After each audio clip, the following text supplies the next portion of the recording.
Buenas tardes con todos. Tenga un cordial saludo de parte del Hospital Regional del Cusco de la Oficina de Telesalud. En esta ocasión tendremos una tele-IEC o una telecapacitación, perdón, a cargo de la doctora Judith Coacuno, patólogo clínico de nuestro hospital, con el tema selección del donante. Los dejo en la palabra de la doctora. No sin antes aclararles si tienen alguna duda, pregunta, por favor, o alguna consulta, lo hacen por el chat al final de la exposición. Mil gracias. Buenas tardes, doctora. Gracias.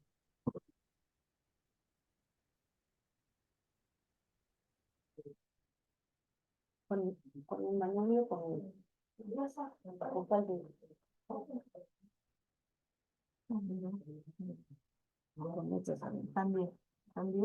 También, también, así con cualquier, con esto, pero también, ni más con esta uno. Buenas tardes con todos. Hoy, continuando con el ciclo de exposiciones o de capacitaciones, vamos a continuar con un tema bastante importante que nos convoca a todos. ¿Cuál es la selección del donante desde un punto de vista clínico? Nosotros manejamos en bancos de sangre la selección de donantes relacionado específicamente a la parte técnica de bancos de sangre, valga la redundancia, para realizar una eh, condición que permita salvar la cadena transfusional en bancos de sangre relacionado a la selección del donante.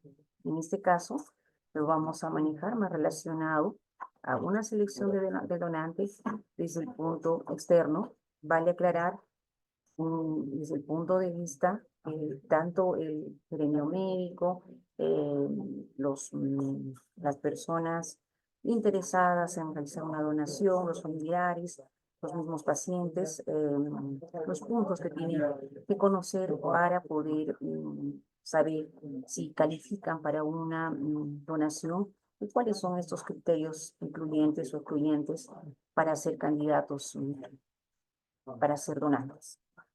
Obviamente bajo la premisa de conseguir una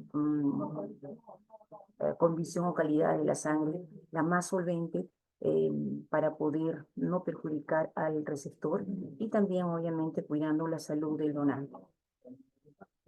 Dentro de los tipos de donantes, obviamente bien sabemos que existen los clásicos remunerados, que son aquellos que reciben alguna condición, algún insumo, algún tema pecuniario por su donación de sangre, ¿no?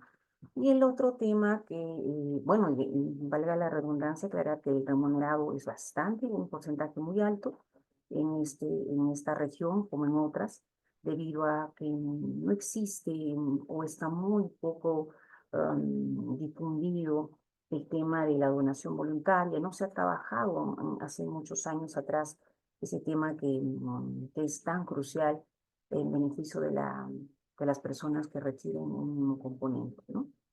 Entonces, luego existe el otro tema de los pacientes voluntarios. El paciente voluntario, igualmente existen los diferentes tipos, o la norma los contempla y les da genera una nomenclatura también para ellos, ¿no? En este caso, el voluntario altruista, que es aquel que de forma consciente necesita o desea ayudar con su sangre, con su valiosa sangre, para alguien que lo necesite, ¿no? Un paciente que requiere o espera por él. Obviamente ya hablamos de un habitual, porque existen donantes altruistas que de forma permanente y de forma habitual eh, se van desprendiendo de este bien preciado para poder apoyar o ayudar periódicamente de acuerdo a la norma, cómo se perciba esto, ¿no? En relación a los hombres, cada 3 meses, en relación a las mujeres, cada 4 meses. Entonces, de forma habitual, ellos saben cuál es su condición y van donando, tomando su turno en los bancos de sangre para realizar este acto. Y bueno, igualmente existe el voluntario de reposición, cuál es el que usualmente recibimos en los bancos de sangre, que son pacientes que están reponiendo las unidades que sus pacientes hubieran recibido, ¿no? Entonces, estos pacientes, quizá en la mayoría de los hospitales, están dentro del más alto porcentaje. El donante voluntario autólogo es que es el mismo receptor y es el mismo donador. Entonces, estamos hablando que el paciente que se encuentra hospitalizado se convierte en su mismo donante. Ya de eso también hemos hablado antes. En la donación autóloga se espera que los pacientes en condición solvente de salud, que no hubieran tenido pérdidas sanguíneas, que su patología generalmente fuera traumática o accidental, no precisamente teniendo patologías de fondo, pueden ser su propio donante. Entonces, en los bancos de sangre recibimos la donación autóloga días antes o semanas antes de la programación de su transfusión o para hacerle la transfusión postoperatoria, cuando así se necesite o cuando así se requiera. Bueno, igualmente existe también otra modalidad que está contemplada en la norma, que es el donante voluntario dirigido. El donante dirigido es aquel en el que el paciente o el donante genera un nombre, genera un código para su sangre. ¿Cuál es a quién está yendo la donación? ¿Para quién es? Que pueda ser un hijo para su madre o para su padre o viceversa, o alguna condición de amigos, pero va dirigido para alguien. Cuando son condiciones especiales, que obviamente esto se evalúa en los bancos de sangre y se da pase a estas donaciones voluntarias dirigidas. Y bueno, la otra donación que son los asegurados, que también es un grueso que corresponde al sector del seguro, ¿no?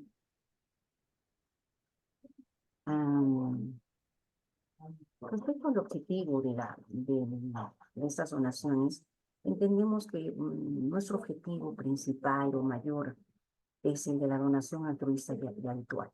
Esa donación es la que intentamos idealmente conseguir, es la que idealmente al cual deberíamos enfocar todos los esfuerzos de las consejerías, los programas que están relacionados a la donación de sangre, a, en este momento se les está dando importancia al tema de la donación voluntaria, pero aún no hemos visto que se hayan generado presupuestos a nivel institucional o que las mismas FERESA puedan haber tomado un partido activo y también así como las regiones, las gobernaciones que permitan políticamente se dé apoyo y pase para que podamos de forma masiva enfocarnos en la promoción de la donación voluntaria. Entonces, hablamos de una promoción de donación de sangre, ¿no? Que se promocione a nivel institucional, que inclusive, como se mencionaba, que la condición política pueda apoyar estas tendencias que en el mundo entero vienen cobrando mayor auge. Y bueno, este objetivo, ¿no? Es alcanzar la autosuficiencia para la donación, a lo que llamamos las donaciones voluntarias de sangre. Dentro de las normas técnicas, podemos ver que se nos indica que se debe promover la donación voluntaria altruista y habitual a través de los programas educativos dirigidos a la comunidad en general y a los donantes, ¿no? Entonces, estas son actividades que deben de manejarse a nivel de las FERESAs, ¿no? Porque son ellos los que tienen el poder político y también debemos entender que son unidades o entidades que son normadoras, son entidades rectoras. Entonces, a nivel de ellos debe de trabajarse este tipo de programas. En cambio, en los hospitales, bueno, somos médicos especialistas en diferentes rubros, estamos dirigidos al tema casi netamente clínico, médico, pero temas de gestión de programas, presupuestos de programas, obviamente están a otros niveles y creo que es importante que también ellos puedan tomar la batuta para que se pueda gestionar, para que más adelante tengamos pues estos objetivos en cumplimiento, ¿no? Asimismo, la norma dice que se debe estimular y facilitar las mencionadas formas de donación. Entonces, la norma los contempla, pero muchas veces las realidades hospitalarias son otras. El estimular, el facilitar este tipo de formas de donación requiere de un determinado tiempo, de un determinado presupuesto, de un determinado personal, los cuales puedan hacerse cargo o trabajar en este tema.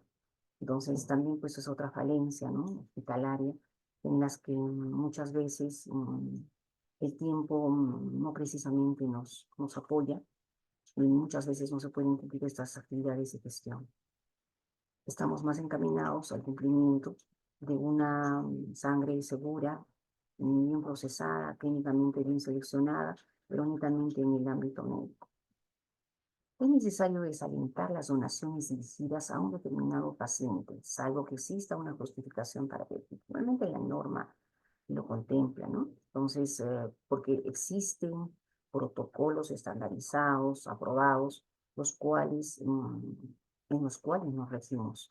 Estas son las donaciones, y en estas no están las donaciones dirigidas, pero en la parte clínica hoy es de alguna forma casi divergente frente a la norma, porque la norma no contempla estas condiciones clínicas, pero para ello le da facilidades al responsable, al médico que se hace cargo de la selección del donante, le concede condiciones para que pueda valorarlas, evaluarlas y libremente, sin salir de la norma, pero tomando en cuenta la parte clínica, tomar decisiones frente a los donantes, ¿no? Igualmente, se nos indica brindar la información en la predonación, ¿no? La información debe ser totalmente amplia, totalmente completa y bajo el tiempo suficiente que permita que el donante pueda entender cuál es la conducta que debe asumir frente a la decisión de su donación, así como conocer sus riesgos y conocer también sus beneficios. Obtener un consentimiento informado, ¿no?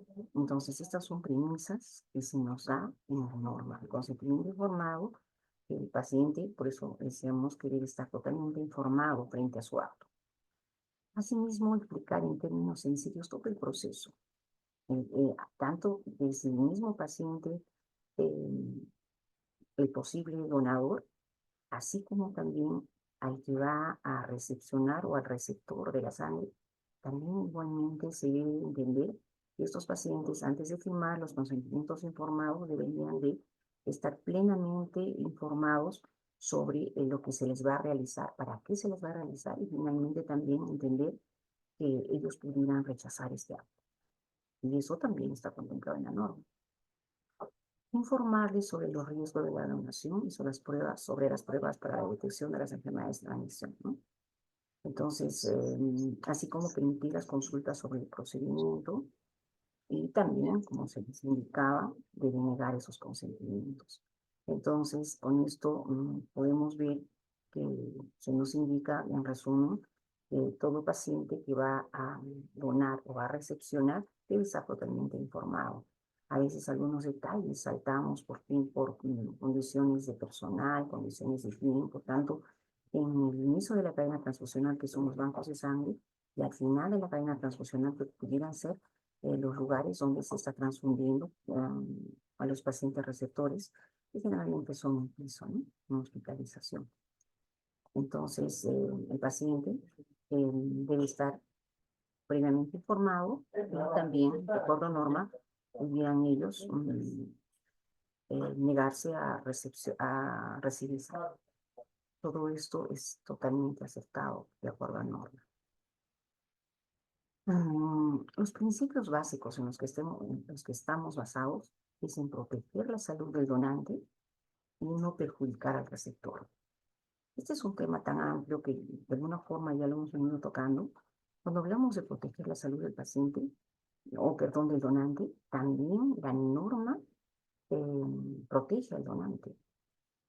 Cuando decimos que la norma protege al donante, es porque muchos podrían emocionarse como donantes, pero no los recepcionan, no los podemos recibir, porque pacientes son pacientes que puedan ser anémicos, por ejemplo, no tener las condiciones ni volumen de sangre para poder ceder o regalarle o donarle a alguien, ¿no?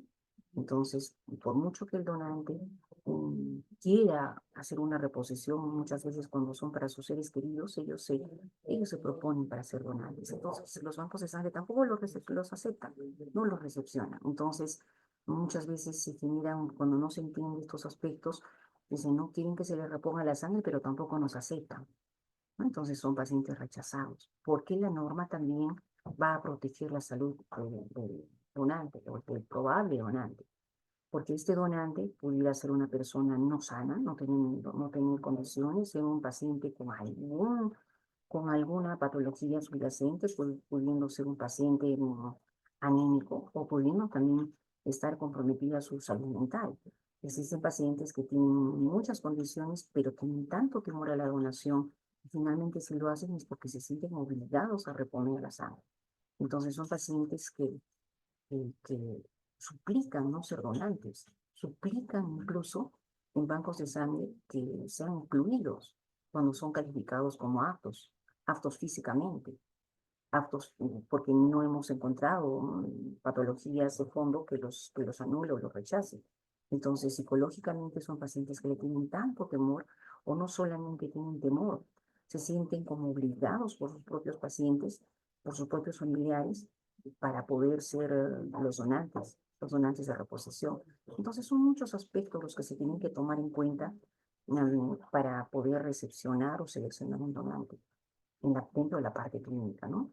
Asimismo, cuando hablamos de no perjudicar al receptor, obviamente la intención es de que el receptor pueda recibir la sangre más o la sangre menos eh, peligrosa, por decirlo así, la sangre más apta, la sangre idealmente que no tuviera ningún tipo de riesgo para el receptor.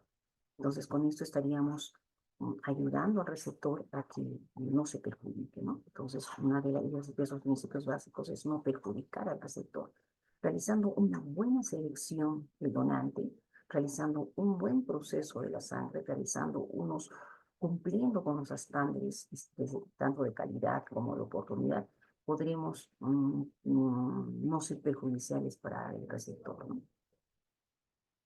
Asimismo, dentro de la selección del donante existe una etapa humana, ¿no? Donde la acción se encuentra más dirigida hacia el donante. Al donante vamos a cumplir con una etapa biológica, con una etapa técnica, tanto para seleccionarlo como para procesar su hemocomponente. Vamos a cumplir los estudios inmunohematológicos, los tamizajes serológicos y demás condiciones que van a redondear el tema para saber que tenemos la sangre menos riesgosa para el paciente, para el receptor. En esta etapa humana podemos ver que pudiera ser la más importante, pero paradójicamente se le asigna una importancia menor. Cuando decimos que se asigna una importancia menor, es porque precisamente no está escrito dentro de la norma, dentro de la documentación técnica, pero la parte clínica, la parte profesional, la importancia que se le da a este acto es muy crucial, porque alguien dice, ¿no? Un producto bien preparado, obtenido de un donante enfermo, es un pésimo producto. Entonces, esto quiere decir que por muy bien preparado que esté un hemocomponente, vale decir un buen equipo, unos muy buenos reactivos, muy buenos procesadores, pero obviamente esta sangre, ¿de dónde se ha obtenido? De una persona probablemente de riesgo, porque ojo que la sangre que se ha obtenido solamente ha sido tamizado por 7 marcadores, no por la cantidad de enfermedades que pudiera tener una persona o un donante dentro de su sangre. Entonces, si solamente estamos analizando unos cuantos marcadores, entonces esto está relacionado justamente a ese mensaje de ello. Por muy bien, por muy buen, entre comillas, procesamiento que se haya conseguido, por muy buen preparado, como se dice, que se ha obtenido, obviamente es un pésimo producto, si no se ha tenido la conducta o la condición profesional para haber seleccionado al donante más ideal, al donante que con menos riesgo podamos seleccionarlo. Entonces es importante la condición de inicio de la cadena que está dado en el tema de los bancos de sangre. Es tan importante seleccionar al donante y muchas veces en algunos bancos pueden solamente asumir como una hoja de encuesta donde se preguntan valga redundancia, las preguntas que están consignadas como si fuese un check-in, ¿no? Una pregunta simple a un check-in. Como que vulgarmente decimos, yala, yala, yala, ya aprobó. Entonces, no se está tomando en la condición, en su real magnitud, para saber cuánto podemos estar perjudicando al receptor. Y finalmente, luego estamos en la premisa que trabajamos para servirlos y para salvarles la vida, ¿no? Pero realmente tenemos que tomar conciencia si lo estamos haciendo. Entonces, este es un tema bastante importante que tenemos que tomar en cuenta. Vuelvo a repetirlo, un producto bien preparado, tenido de un donante enfermo, es un pésimo producto. Entonces, estos temas, este concepto debería hacernos reflexionar en la importancia de la selección del donante y del acto de entregar un producto de calidad o de garantía. En relación a la entrevista del donante, decíamos también que debe ser personalizada. Debe garantizar estricta confidencialidad, porque hay muchas preguntas que en el momento de la selección del donante el médico puede realizar justamente con mucho respeto, con criterio, tratar de sacar toda la información necesaria para saber ante quién se encuentra, con qué tipo de persona, con qué tipo de antecedentes estaríamos calificando para poder seleccionarlo, ¿no? Asimismo, debe emplearse el tiempo que fuera necesario, dice la norma. Pero realmente, ¿cuál será ese tiempo necesario que nos permita conseguir la información valiosa y objetiva para poder tomar una determinación de la selección, para poder seleccionar al paciente? Decíamos igual que debe ser completa. Debe ser completa porque tenemos tantos conceptos que conseguir en resumen para poder tener criterio para su calificación. Y también el tema de la adaptabilidad, adaptarnos al paciente, porque debemos saber que nos encontramos en una región donde tenemos pacientes quechohablantes, pacientes que muchas veces quizá no entiendan muchos conceptos, no entienden ciertas preguntas y contestan fácilmente sí o no, pero ni siquiera ellos están entendiendo las preguntas, ¿no? Entonces es necesario adaptarnos a su condición, a su nivel cultural, a su nivel educativo, a sus propias creencias, ¿no? Entonces, este es un momento crucial que nos va a permitir determinar si es el donante ideal, si se puede llamar, si nos pudiéramos acercar a ello, ¿no?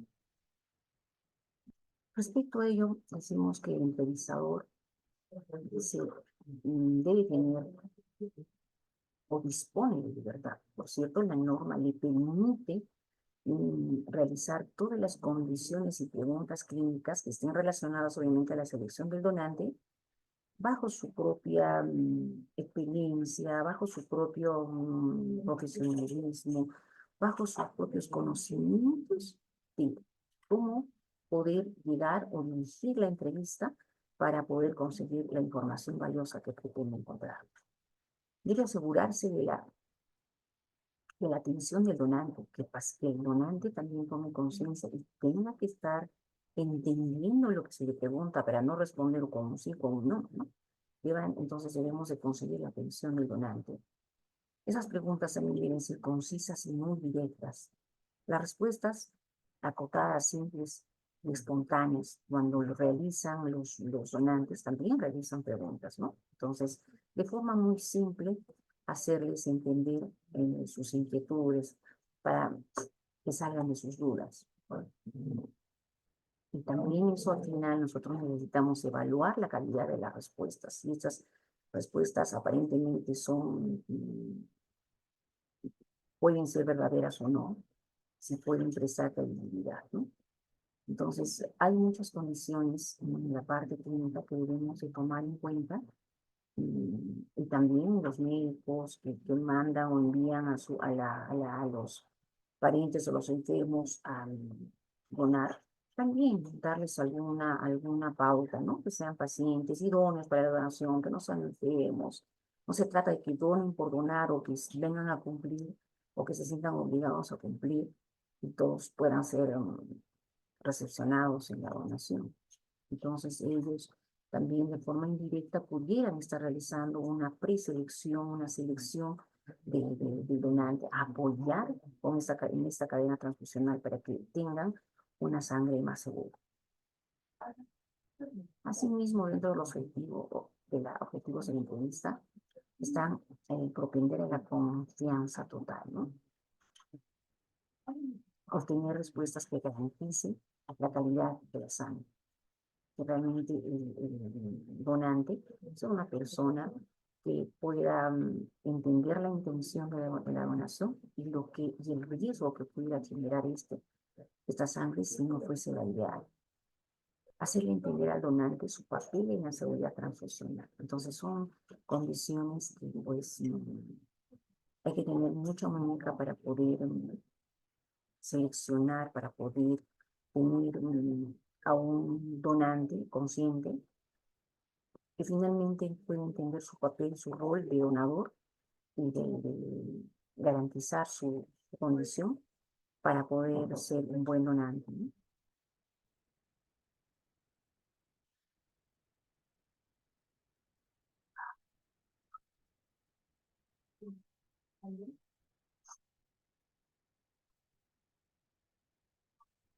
Ahora, en la entrevista, ¿qué sucede, no? ¿El donante falta la verdad? Sí, el donante falta la verdad, por muchos motivos. Porque ya no quiere vivir los hemocomponentes que ha recepcionado su paciente, ¿no? Su familiar. Porque quiere deshacerse de esta deuda. O quiere, o muchas veces estos donantes remunerados quieren, ya tienen algún tipo de trato o pacto con los parientes de los receptores y obviamente quieren cumplir con la donación. Entonces, por muchos motivos, faltan la verdad. Entonces, uno tiene que estar lidiando con este tema. Igualmente, como quien dice, estar con los ojos muy abiertos y estar viendo la parte clínica, muchos aspectos que son finalmente directos, físicos, que pudieran hacernos percibir ciertos tipos de condiciones de los pacientes, tanto como sus hábitos, tanto como su condición de salud y otros aspectos indirectos. O entrevistamos en forma inadecuada, que también ese es otro tema con el que tenemos que lidiar, ¿no? El paciente y sumada a la falta de verdad del paciente y sumada a una entrevista inadecuada, miren cuánto daño se puede hacer.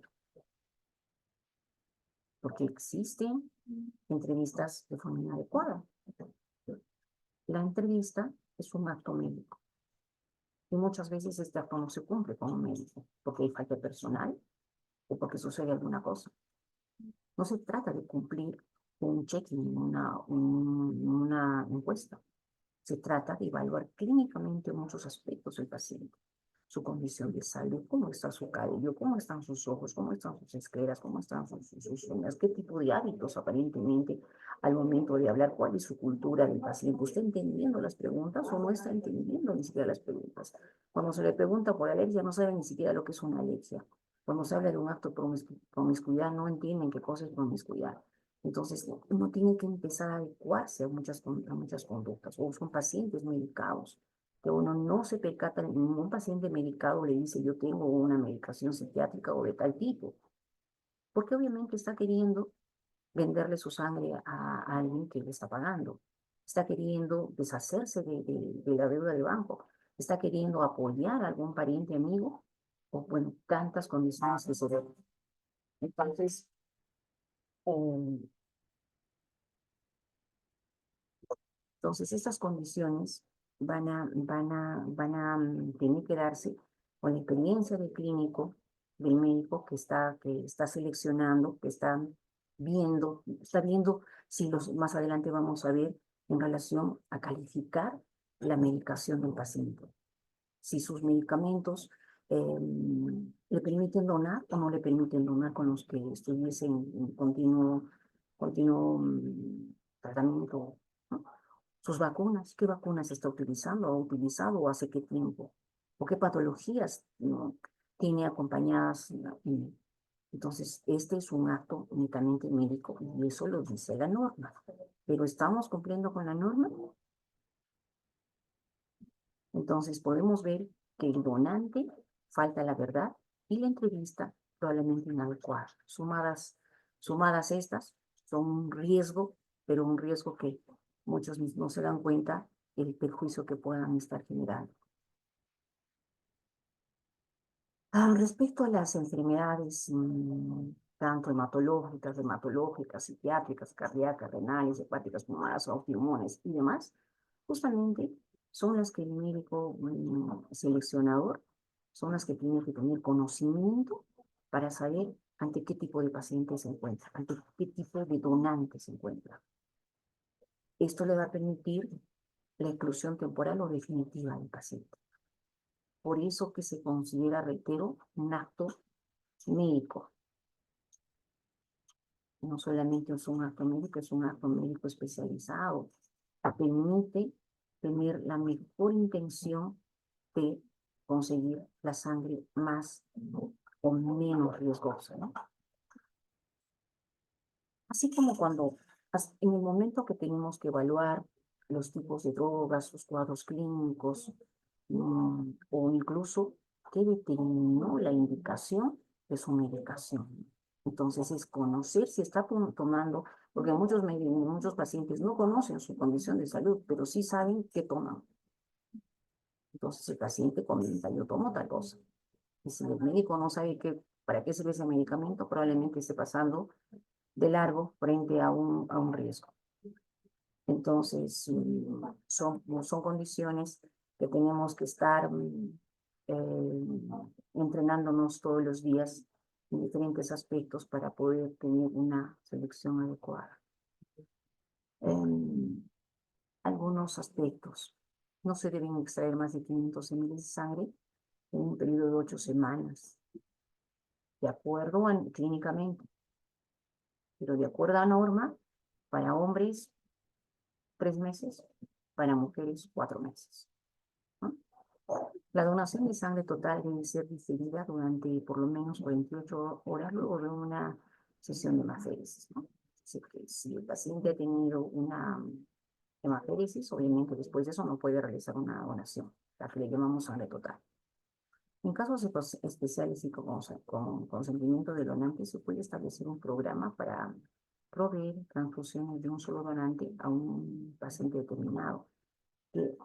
Antiguamente la norma nos decía que se puede hacer como cosa especial, pero hoy en día podemos ver que esta es una premisa muy importante, que ya en ciertos aspectos se han tomado como criterio y se han venido trabajando con áreas de pediatría, con áreas de neonatología, porque por ejemplo, en la neonatología piden 20 ml de sangre, ¿no? Entonces, de una sola bolsa podemos ir determinando que sea para ese determinado pacientito, ¿no? De una sola bolsa, para que no sumemos mayores condiciones o mayores condiciones de riesgo.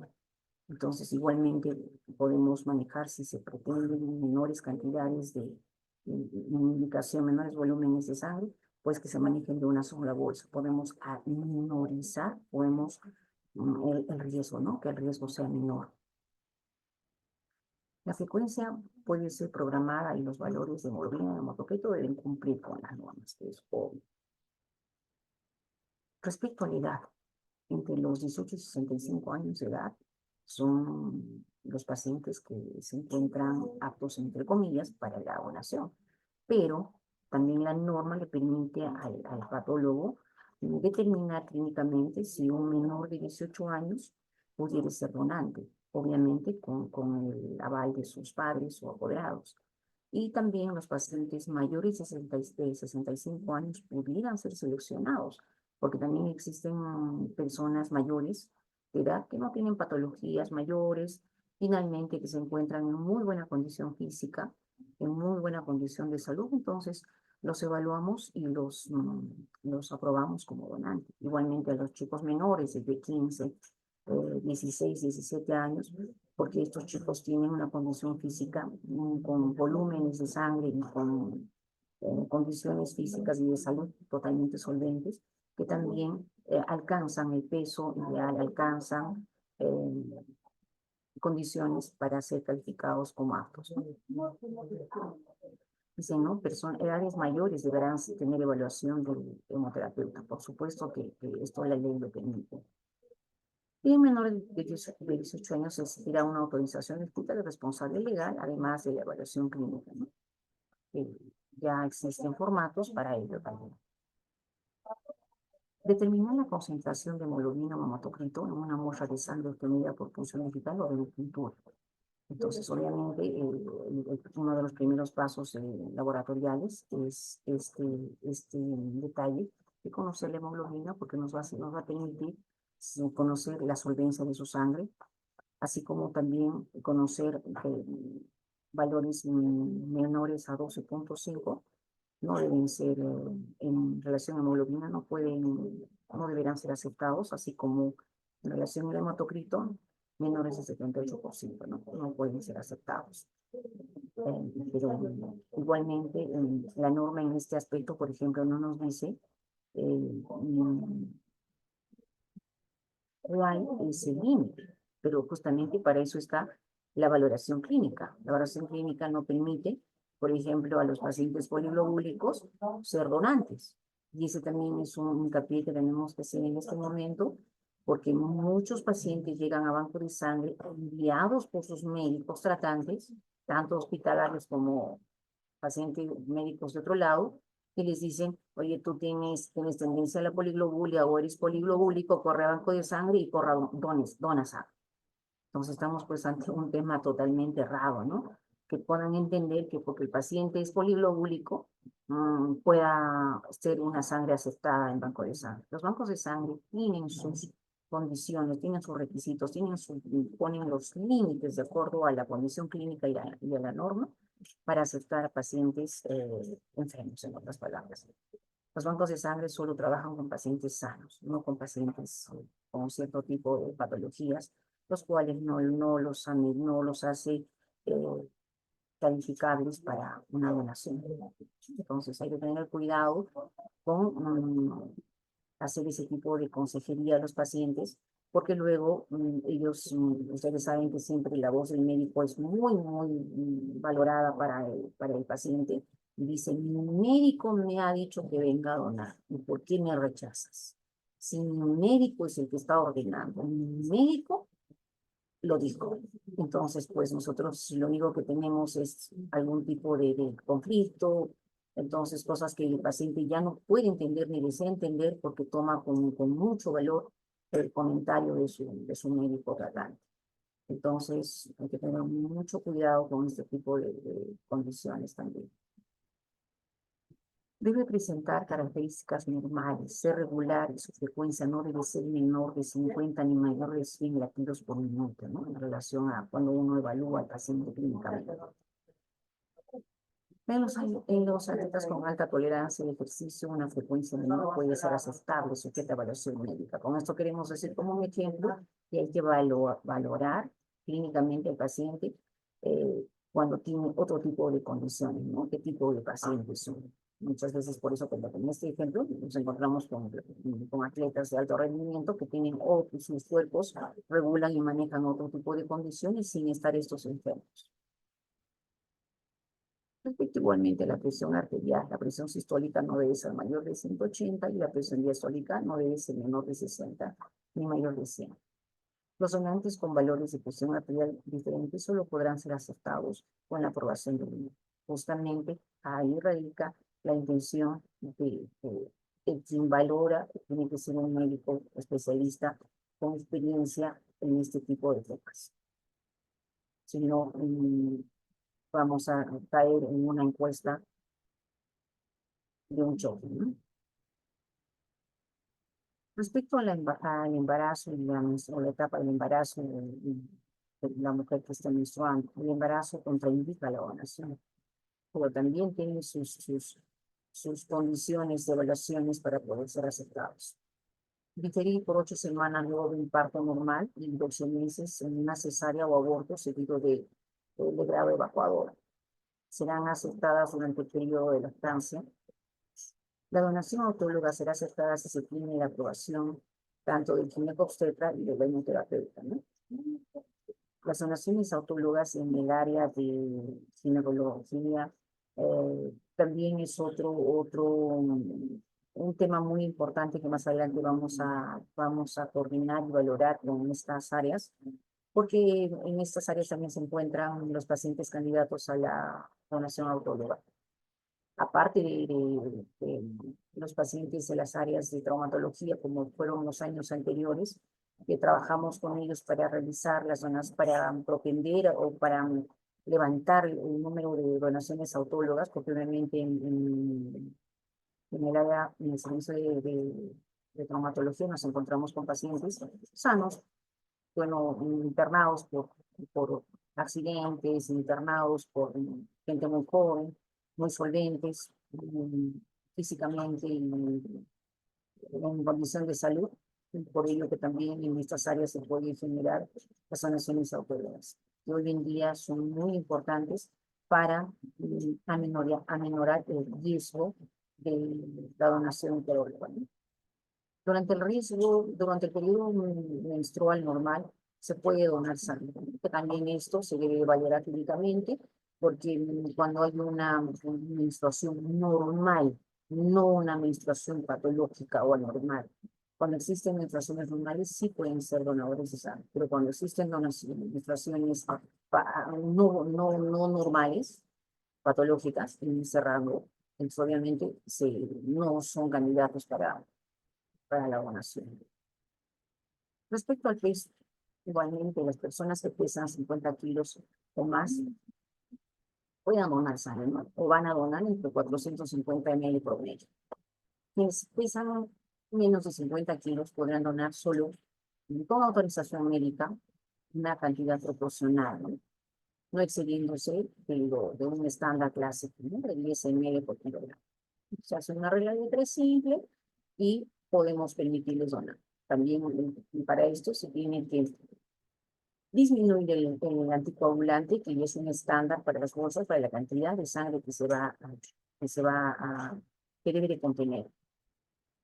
La pérdida de peso inexplicable de más del 10% en peso corporal en los últimos 6 meses es motivo de rechazo, porque no tenemos el manejo del paciente, de saber cuál es el motivo que está haciéndole perder peso, que puede hacer muchas patologías. Entonces, no es el tema de banco de sangre realizar esos estudios. Por tanto, se debe de diferir al paciente que esté perdiendo peso, aparentemente sin un diagnóstico oficial. Solo será diferido el donante lógico si en el momento de la donación tiene síntomas sujeto a evaluación.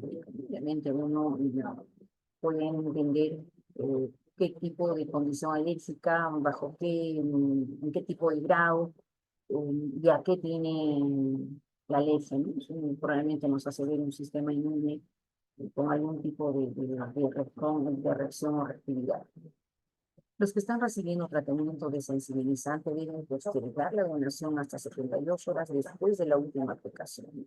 Entonces, también tener en cuenta a los pacientes con este tipo de tratamientos de desensibilización. Los criterios para la protección, para proteger al receptor. Bajo supervisión médica, un profesional capacitado y conocedor de las normas evaluará los antecedentes y el estado actual del donante para excluir provisoria o definitivamente a todo donante que presenta alguna evidencia de estar en riesgo para transmitir infecciones por transfusión. Entonces, en este caso estamos poniendo en alerta y estamos tratando de proteger al que va a recibir sangre, al paciente, al que se va a convertir en el receptor. Respecto a las inmunizaciones inhabilitan por 24 horas cuando el paciente, el donante, ha recibido toxoides o vacunas a gérmenes muertos como difteria, tétanos, cólera, tifus, paratifus, influenza, copeluche, poliomielitis, hepatitis B, no derivados de plasma. Por ejemplo, inhabilitación por 2 semanas, sueros de origen animal o vacunas a virus atenuados, sarampión, parotinitis, fiebre amarilla. Todos estos aspectos no son, necesitamos entender cuando esos pacientes han recibido vacunas, saber en qué tiempos, qué se debe tomar en cuenta, qué aspectos no se toman en cuenta, por qué tipo de tiempos. No cada condición de vacuna es igual. O una habitación por un mes con la rubiola, ¿no? Y una habitación por un año. Entonces existen muchas condiciones solo hablando de vacunas. Ahora, muchos pacientes saben que se han vacunado, pero tampoco no saben para qué los han vacunado. Entonces son aspectos que van a permitir una buena selección o una mala selección de acuerdo a la experiencia del médico que seleccione al donante.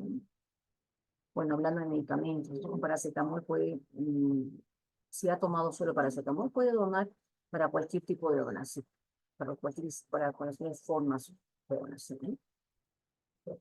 Accutane puede donar 4 semanas después de la última dosis. Antialérgicos sí pueden donar. Antibióticos pueden donar 24 horas después de la última dosis, si no hay síntomas de infección. Antiinflamatorios tales como ibuprofeno o naproxeno no pueden donar plaquetas por aféresis. Aspirinas o derivados deben esperar 72 horas por la donación de plaquetas. Finasteride puede donar 1 mes después de la última dosis. Hay tantos pacientes que basta con que uno los vea sin cabellos o en aparente caída de cabellos o en ese tipo de conducta, ya uno debe estar pensando si casualmente esté tomando o esté consumiendo o se esté irrigando con finasterida. Entonces son muchos aspectos, igualmente, ¿no? La isotretinoína, otro medicamento con prácticamente de moda. Entonces son muchas cosas que van a permitir una buena selección de pacientes. Igualmente los antihipertensivos pueden donar si la presión arterial es estable, los antidepresivos sí pueden donar, o bueno, estamos hablando de los que usan antidepresivos, sí pueden ser donantes. Diuréticos sí pueden ser donantes. Hipoglucemiantes orales en insulina pueden donar si la condición es estable, salvo la de origen bovino, que no se permite, ¿no? Adelgazantes se pueden donar. Y así sucesivamente existen muchos tipos de medicamentos en los que tenemos que ver si pueden donar después de cuánto tiempo, después de 1 año, de 4 semanas, de 14 días, de 5 días. Entonces, todos estos tipos de aspectos exigen ser tomados en cuenta para realizar una buena selección de donantes. Entonces, no todas las personas que tengan ganas de donar pueden ser aceptados como donantes. Muchas veces solamente por fuera dicen, oye, me rechazaron y no sé por qué me rechazaron. porque estoy grande, fuerte y creo ser un buen donante. Pero otras condiciones internas que valoramos, obviamente los descalifican como donantes.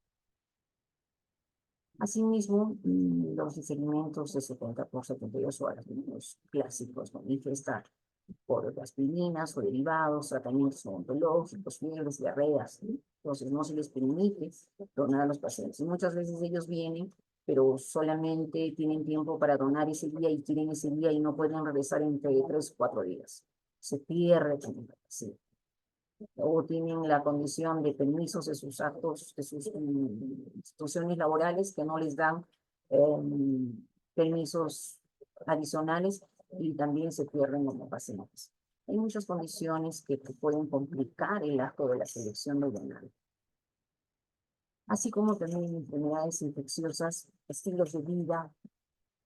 Hay incrementos hasta por 2 meses, estamos hablando de un año. Por ejemplo, los pacientes que tienen acupuntura, que tienen tatuajes, o sea, acupuntura, porque está de moda el tratarse con agujas, acupuntura, bueno, son los procedimientos alternativos que muchos manejan.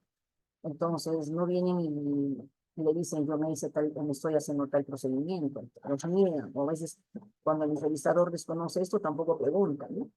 Accidentes laborales con exposición a sangre o sexo a cambio de drogas, ¿no?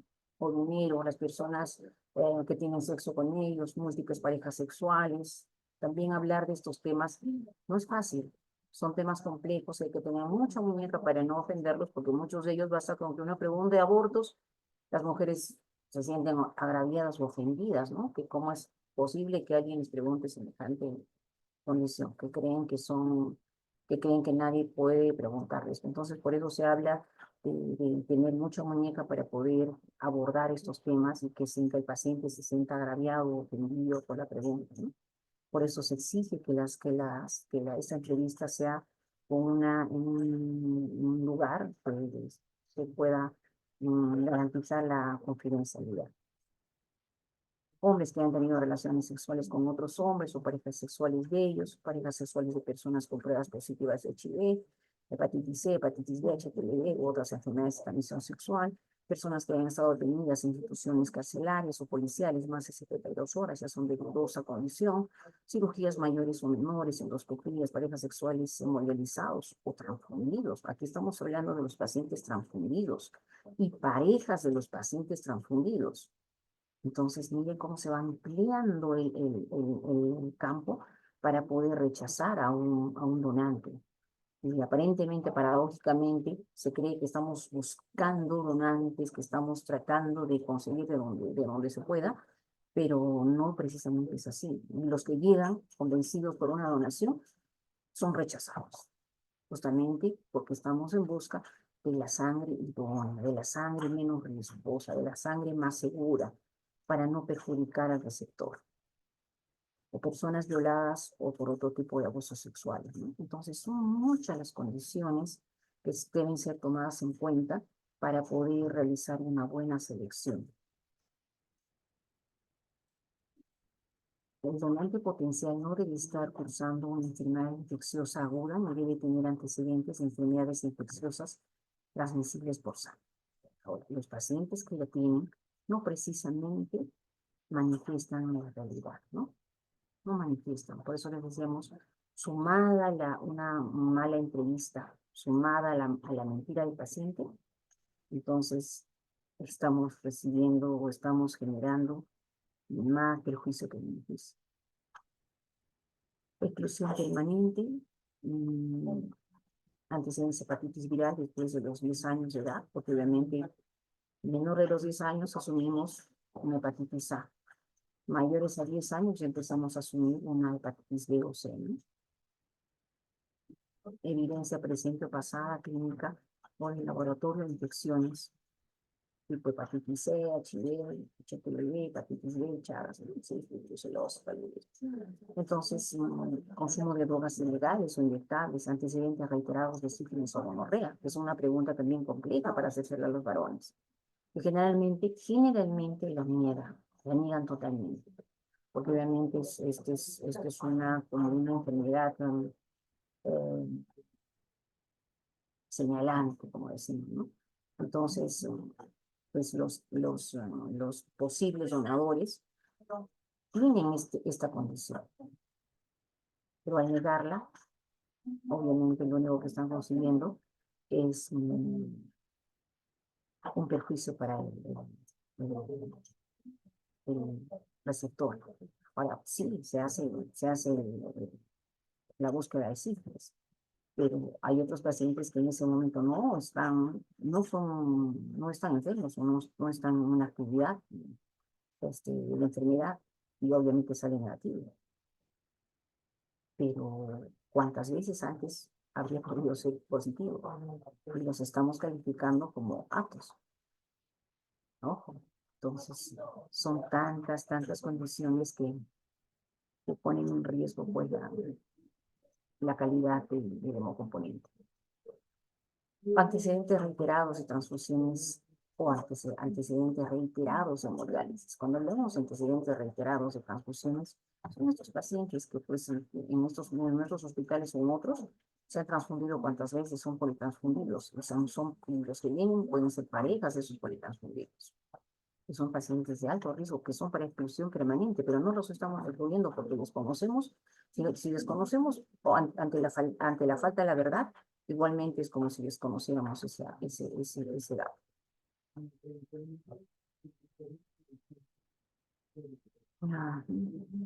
Los usuarios pasados o presentes de drogas ilegales y intravenosas no deben donar sangre ni componentes sanguíneos. Entonces, los donantes con adicción al alcohol y en estados de ebriedad o los usuarios de drogas adictivas ilegales no calificarán para la donación.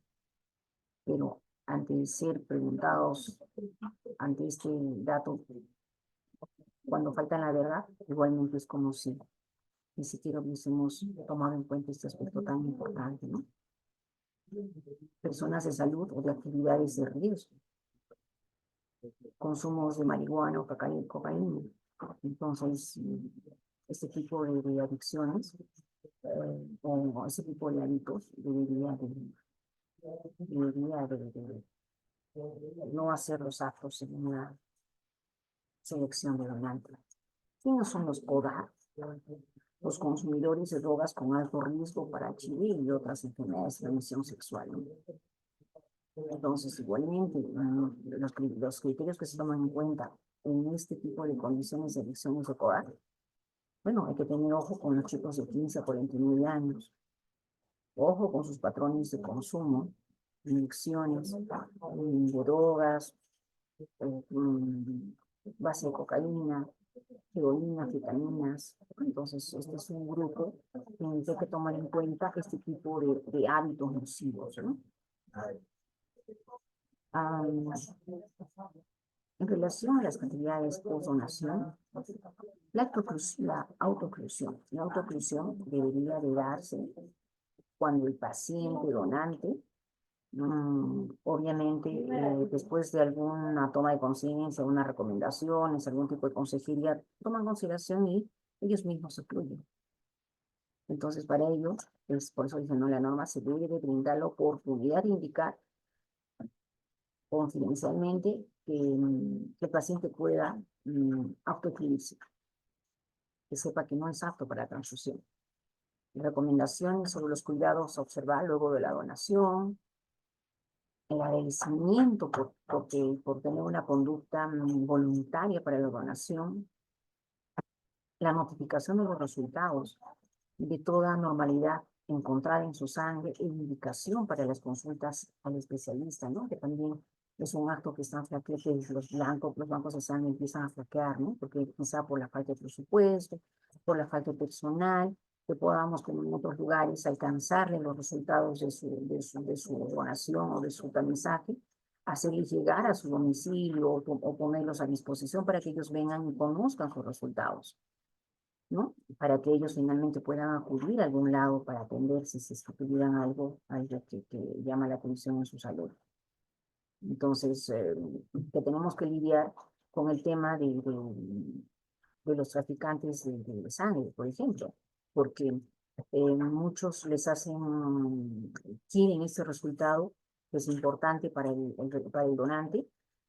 Cuando es apto, es importante ese documento. Ese documento le servirá para ir a otros lugares, para hacer ver que ya han sido tamizados gratuitamente en un hospital y en un lugar donde no nada es gratuito, puedan hacer valer ese resultado y ser donantes y no necesariamente ser tamizados.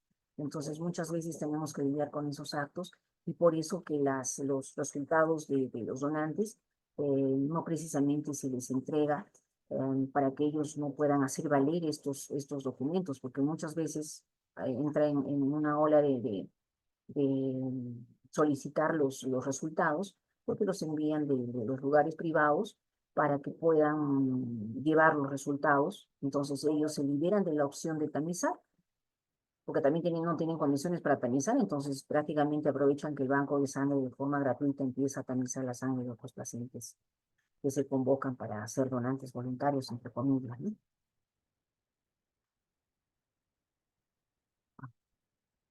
Bueno, con esto hemos culminado esta, esta charlita que nos ha permitido recordar algunos aspectos de las condiciones, por qué tenemos que tener cierto tipo de cuidados para la selección del donante.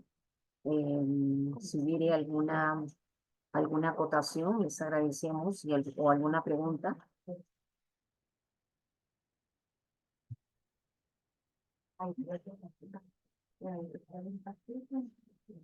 ¿Alguna pregunta, por favor? Háganlo por el WhatsApp o diré por el chat.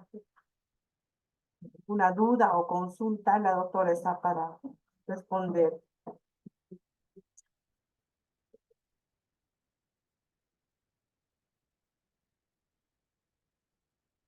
Persona con diabetes puede tomar sangre con diabetes.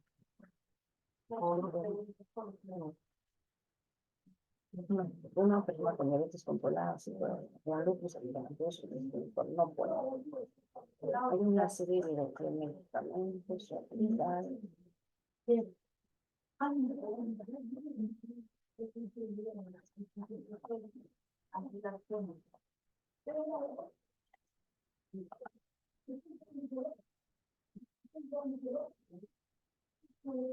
Una pregunta, doctora, que dice, saludos.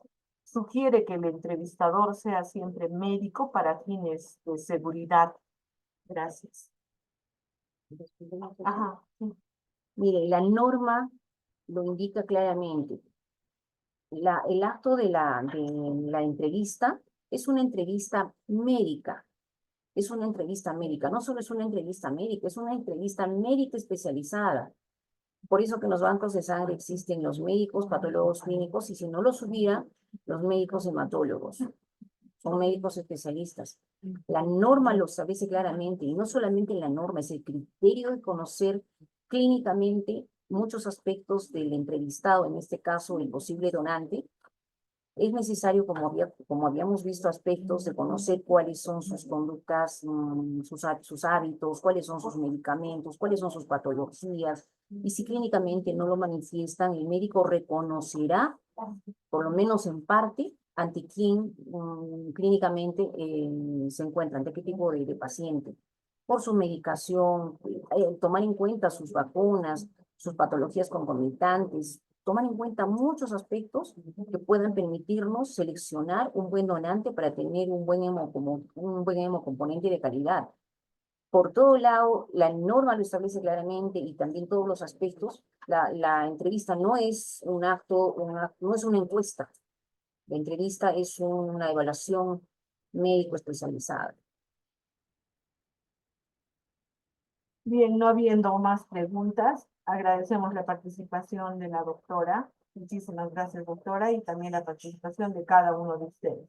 Invitándoles para el día de mañana a una nueva telecapacitación a cargo del Departamento de Psiquiatría. Muy buenas tardes y gracias por vuestra participación. Si desean volver a escuchar la ponencia de la doctora, pueden entrar al YouTube institucional, donde ahí pueden volver a escucharlo. Muchísimas gracias y buenas tardes.